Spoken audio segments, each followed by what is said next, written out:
తన భర్తను ఎందుకు అరెస్ట్ చేశారో, లోపల ఏం జరుగుతుందో ఇప్పటి వరకు పోలీసులు ఎలాంటి స్పష్టత ఇవ్వలేదని మాజీ మంత్రి వైసీపీ నేత సీదిరి అప్పలరాజు భార్య శ్రీదేవి తీవ్ర ఆవేదన వ్యక్తం చేశారు.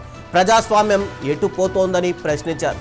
పోలీసులు పెద్ద పెద్ద కేసులని హైలైట్ చేస్తూ ప్రజలను భయాందోళనకు గురి చేస్తున్నారని ఆమె అన్నారు. అక్కడున్న పోలీస్ బెటాలియన్ అంతా బయటి ప్రాంతాల నుంచి వచ్చిన వారేనని, లోపల ఉన్న సమాచారం ఏదీ బయటకు రావడం లేదని ఆమె పేర్కొన్నారు. రోడ్డు ప్రమాదాల్లో చనిపోయిన ప్రతి పేద కుటుంబానికి ప్రభుత్వం 10 లక్షల రూపాయల ఎక్స్గ్రేషియా ఇచ్చి ఆదుకోవాలని శ్రీదేవి విజ్ఞప్తి చేశారు.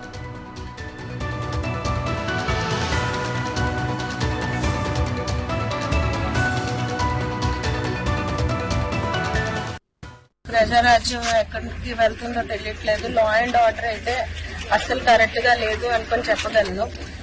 పెద్ద పెద్ద ప్రొఫైల్ కేసెస్ ఇలాగే నడుపుతారా అనే దాని మీద అసలు ప్రజలు భయపడేటట్టుగా చేస్తున్నారు. ఇదంతా మెయిన్ సార్కి దేనికి తీసుకెళ్లారో ఏం అరెస్ట్ చేశారనేది ఇప్పటి వరకు కూడా బయటకి ఏం చెప్పలేదు. లోపల తీసుకొని వెళ్ళారు. మార్నింగ్ కూడాను ఇంకా ఉంచుతారని చెప్తున్నారు. బాబుని తీసుకెళ్లిన రోజు నుంచి కూడాను సార్కి అలాగే బ్యాక్ హ్యాండ్ గా పోలీసు వాళ్ళు అలాగా వెనకట్లో వస్తూనే ఉన్నారు. కానీ ఈ మొత్తానికి చెప్పాల్సింది ఏంటనుకుంటున్నానంటే, యాక్సిడెంట్స్ కేసెస్ చాలా జరుగుతున్నాయి. ప్రతి ఒక్క దాని మీద కూడాను మీరు చర్యలు తీసుకొని ఎలాగా అందరికీ తీసుకొని వచ్చేసి ఎక్స్గ్రేషియా కింద 10 లక్షలు ఇస్తున్నారు. ప్రతి యాక్సిడెంట్ కేసుల దగ్గరికి మీరు వెళ్ళేసి వాళ్ళందరూ కూడా చెప్పండి. ఆ పేద కుటుంబానికి కూడాను మీ అందరూ కూడా కాపాడుకోవాలని కూడా చెప్పుకోవాలి. తెల్లవారు 6:30 కానీ వాళ్ళు చెప్తున్నారు మేడం. ఏమని పోలీసులు ఏం చెప్తున్నారు?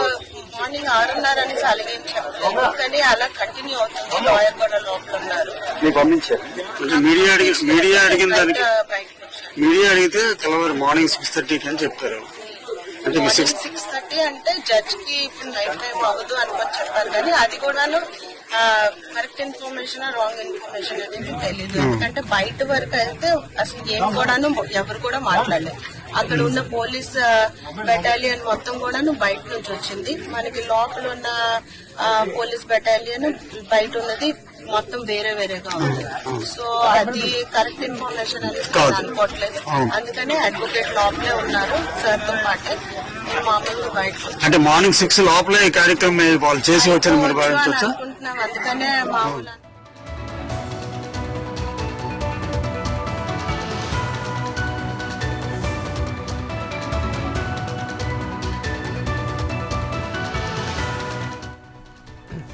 మాజీ మంత్రి వైసీపీ నాయకుడు అప్పలరాజును కాశీబుగ్గలో పోలీసులు అరెస్ట్ చేశారు. శ్రీకాకుళం జిల్లాలో జరిగిన ఈ ఘటన రాష్ట్ర వ్యాప్తంగా చర్చనీయాంశంగా మారింది. ఆయన కుమారుడు ఆరవ్ చేసిన రోడ్డు ప్రమాదంలో ఓ గొర్రెల కాపరి మరణించాడు. అప్పలరాజు తన కుమారుడిని రక్షించేందుకు సాక్ష్యాలను తారుమారు చేయాలని, పోలీసులను తప్పుదోవ పట్టించాలని ప్రయత్నించినట్టు ఆరోపణలు ఉన్నాయి. ఈ ఆరోపణల నేపథ్యంలో పోలీసులు ఆయన్ని అరెస్ట్ చేశారు. అరెస్ట్ సమయంలో అప్పలరాజు భార్య శ్రీదేవి, కుటుంబ సభ్యులు, వైఎస్ఆర్సీపీ కార్యకర్తలు అక్కడే ఉన్నారు. వారు పోలీసులను అడ్డుకునే ప్రయత్నం చేశారు.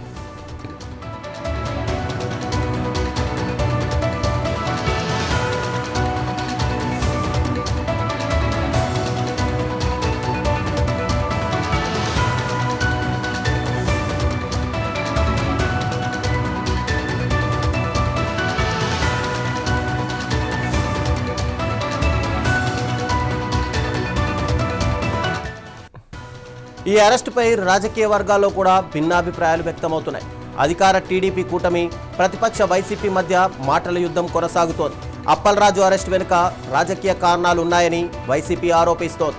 అయితే చట్ట ప్రకారం చర్యలు తీసుకున్నామని పోలీసులు చెబుతున్నారు. ప్రస్తుతం ఈ కేసు దర్యాప్తు కొనసాగుతోంది. ఇక తదుపరి పరిణామాలు ఎలా ఉంటాయో